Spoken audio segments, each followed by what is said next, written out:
कर्म ही फल है, लोग ऐसा क्यों कहते हैं? और कृष्ण भगवान ने ऐसा क्या कर्म किया था कि उन्हें भी मृत्यु का सामना करना पड़ा? चलिए सुनते हैं इस दिव्य कहानी को, जहां सच साबित होता है, जैसा करोगे वैसा ही पाओगे। कर्म का फल कौन टाल सकता है? जब स्वयं कृष्ण भी नहीं बच सके तो हम इंसान कैसे बचेंगे?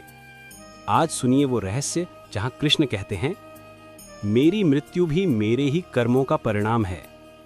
बहुत समय पहले कुरुक्षेत्र के महायुद्ध के बाद कृष्ण भगवान जंगलों से होकर गुजर रहे थे।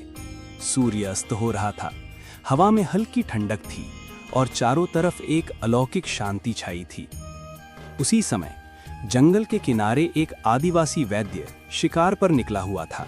पेड़ों की आड़ से उसने दूर किसी चमकती हुई वस्तु को देखा। वह थी कृष्ण के पैर में बंधी स्वर्णमणि। आदिवासी ने सोचा, यह कोई जंगली जानवर होगा, यही मेरा शिकार है।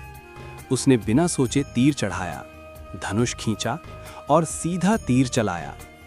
तीर हवा को चीरता हुआ गया और कृष्ण के चरण में आ लगा।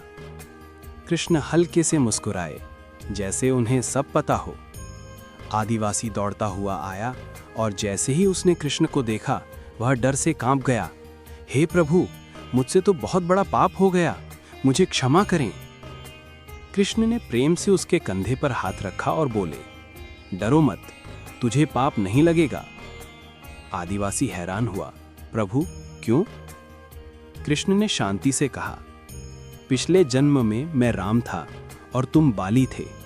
तुम बलवान थे, धर्मात्मा थे, फिर भी मैंने परिस्थितियों के कारण तुम्हें पीछे से तीर मारा था। आज वही तीर मेरे पास लौट कर आया है। यह तुम्हारा नहीं, मेरे अपने कर्मों का फल है। आदिवासी की आंखों में आंसू आ गए। प्रभु ने आगे कहा, इस जन्म में भी तुम वैद्य के रूप में पुनित कर्म करते हो।